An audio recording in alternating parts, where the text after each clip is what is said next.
Good morning, everyone. Good afternoon, everyone. It's my pleasure to be here today at the launch of the competition. And also thank you for the kind introduction. Today, I would like to talk about carbon neutrality from the landscape point of view. And I will share my screen to give you, to take you away on a journey through some hopefully inspiring projects in the Southeast Asian region. But allow me to share my screen. So today I'm a landscape architect and urban designer, so I would like to talk about carbon neutrality from the landscape point of view. Um, I'm like mentioned in the introduction, I'm Creative Director of OMGEVING, and we um, have a team of more than 80 people, and we mostly work on the landscape and urban design projects, so we don't practice architecture. We also have an office in Ho Chi Minh City, Vietnam, and it's from the landscape point of view that I will talk about carbon neutrality. And I would like to start from the global perspective. We have only one planet, so today the topic of carbon neutrality is very important to give a sustainable future to our planet and to create a sustainable future for the future generations.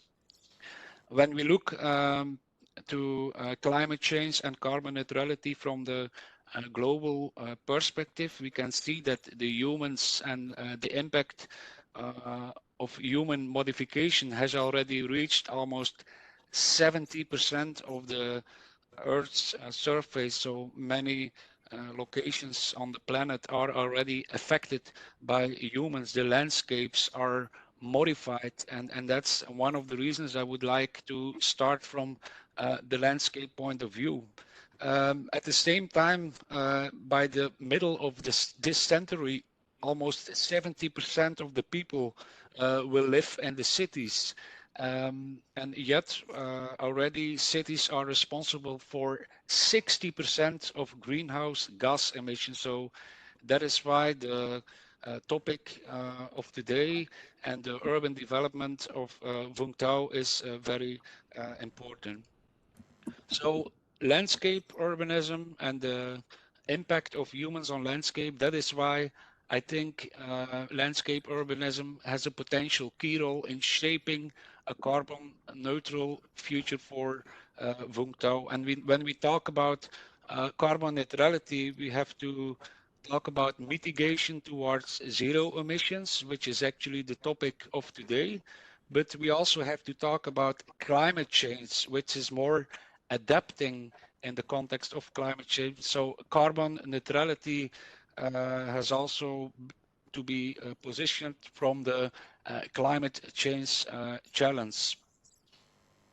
And I would like to take you away on a journey through 7 landscape urbanism strategies or approaches for carbon neutral future.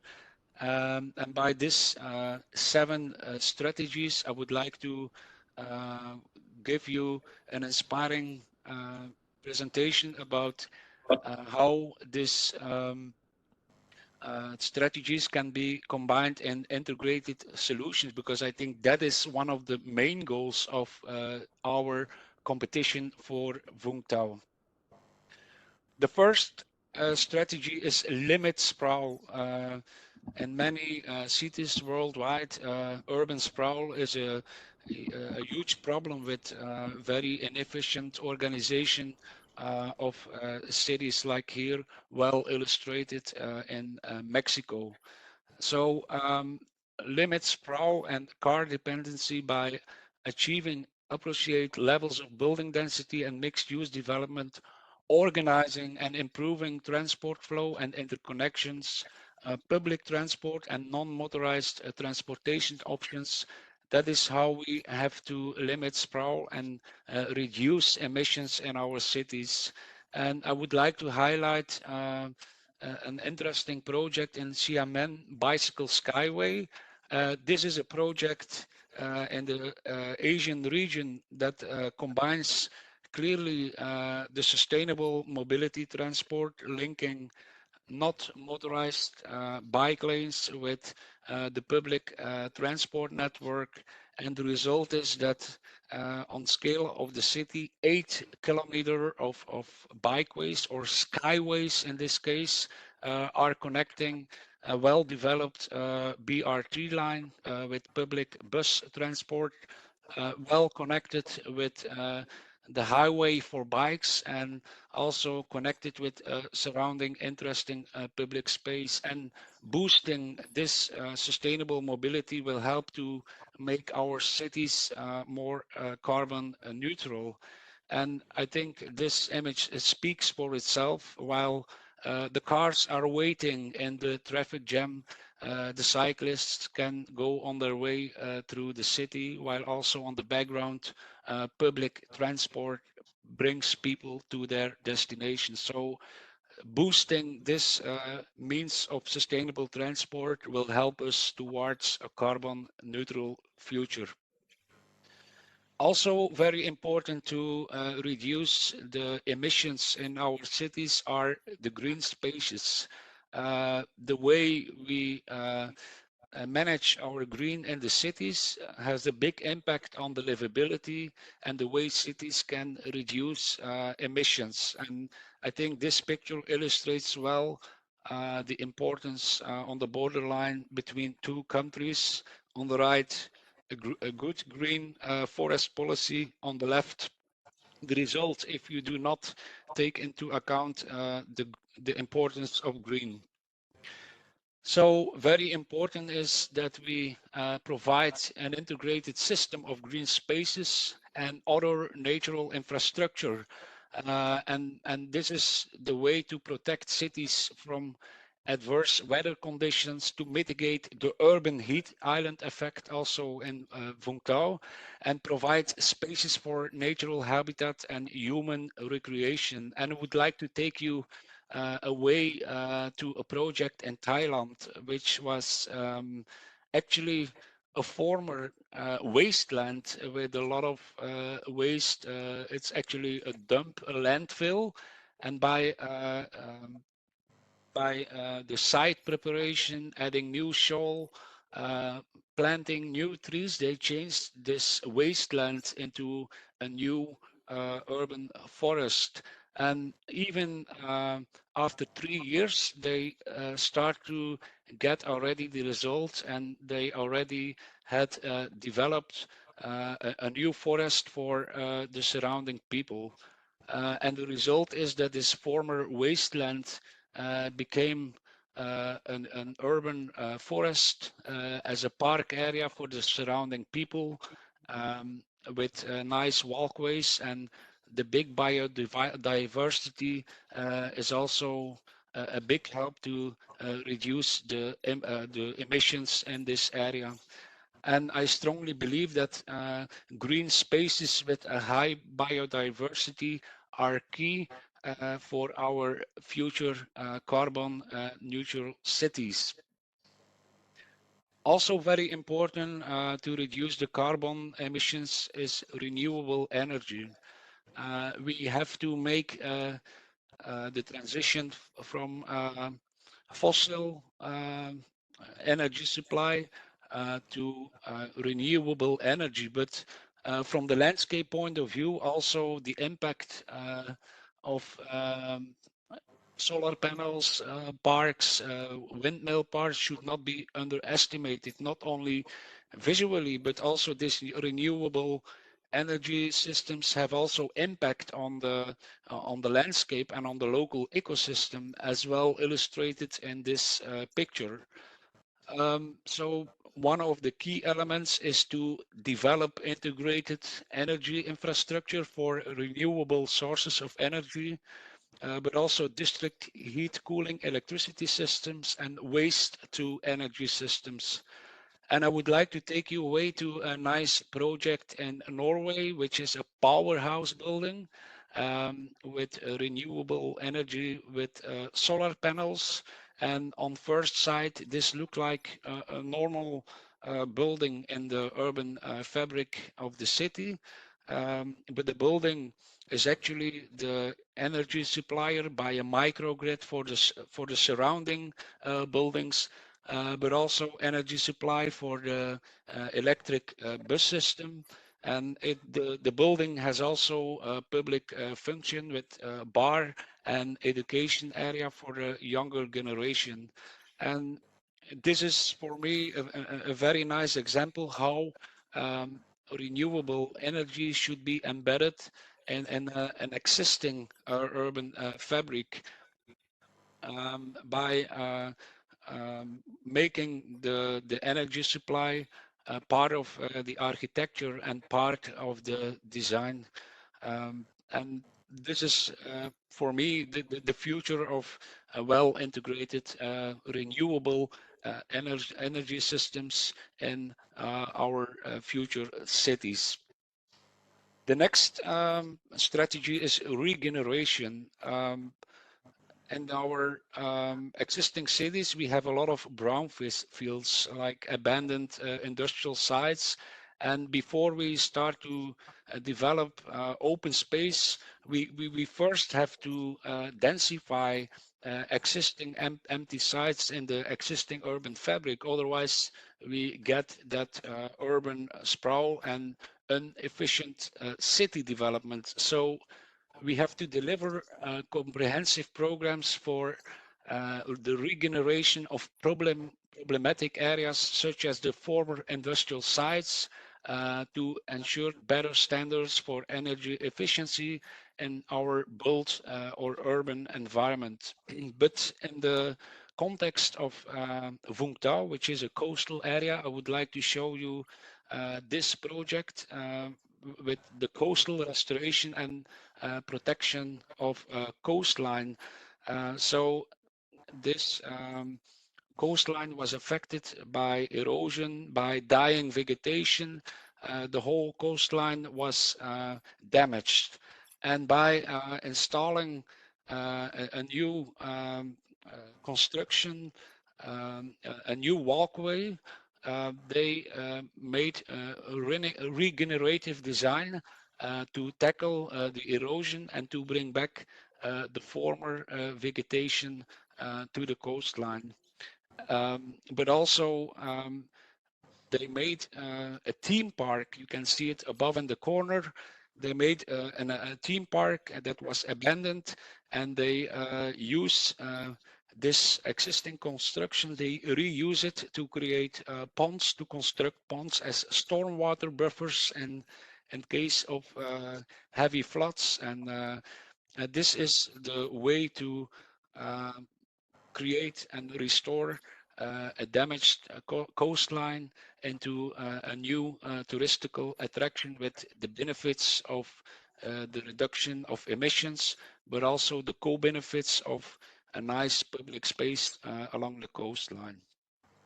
Eco-towns.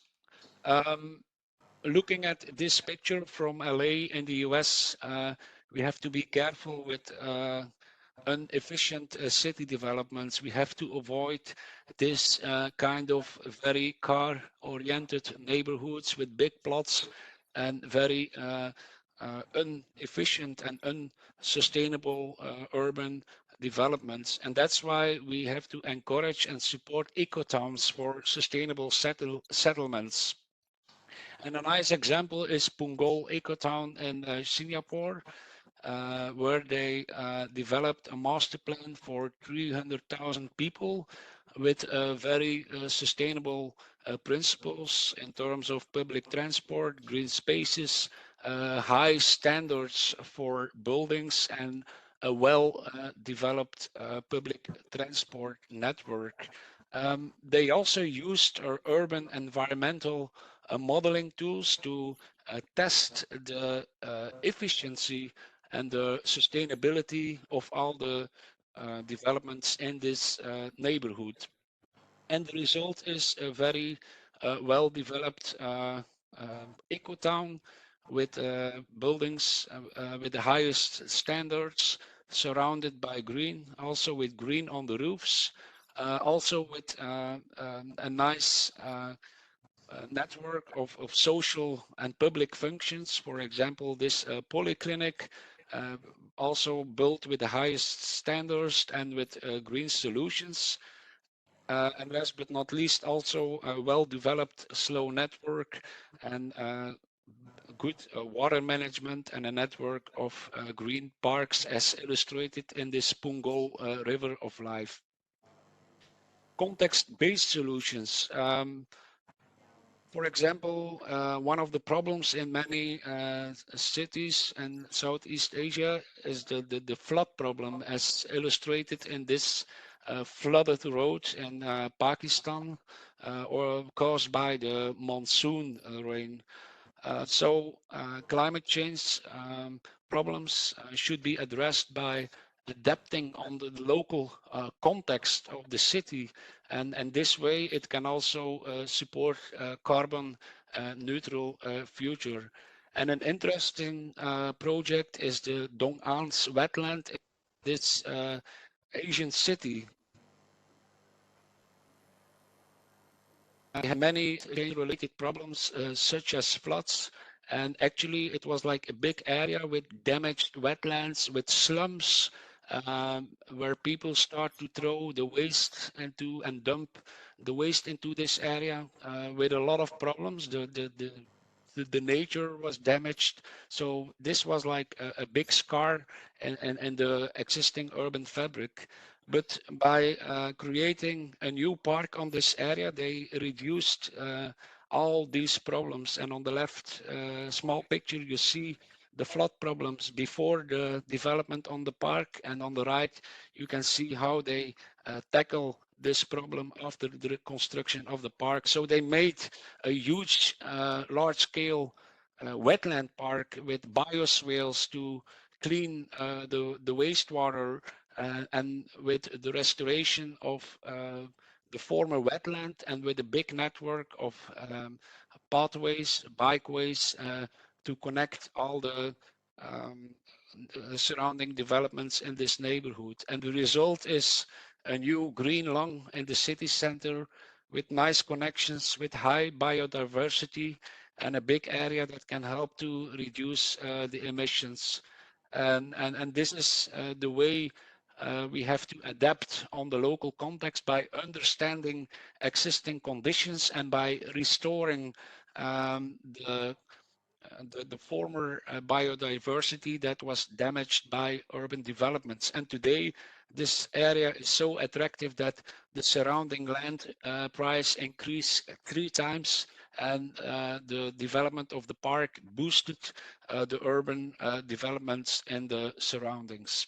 This brings me to the last strategy of social inclusion. As illustrated in this picture, the future development of the cities should be inclusive, where carbon neutral developments are not only for the rich, but where we also take away the poor people, to create more social, inclusive cities. So we have to ensure that the advancement towards climate and carbon neutrality is based on principles of social inclusion and social spatial integration. So we have to prevent social segregation and mitigating social imbalances between neighborhoods. And I would like to end the 7th strategy with a project in Vietnam, in Binh Hoa, by Vo Chung Na Architects. And this was an eco school built next to a monotone factory. And actually, this project provided education for the low income workers of the site. It also created a better social mix on the industrial zone area. And last but not least, by experimental farming on the roof of the building, they created local food production, and all these elements, the green building, the use of local materials, helped to make a project that is social inclusive, but also on the scale of the site and the integration and the landscape, the use of green help us to boost the carbon neutral future of this area in Binh Hoa. So I strongly believe that landscape urbanism offers new potentials for Vung Tau to build up a carbon neutral future that overcomes the more traditional way of urbanism. And I would like to end my presentation with a picture from Mars seen by the Curiosity rover of NASA, where you see that our planet is actually a small dot in the universe. So we have only one planet. We have to think global from the climate change problems, from the emission problems, but we have to act local as we will do for the competition of Vung Tau. So thank you for listening, and I look forward to your questions to the panel discussion. Thank you so much.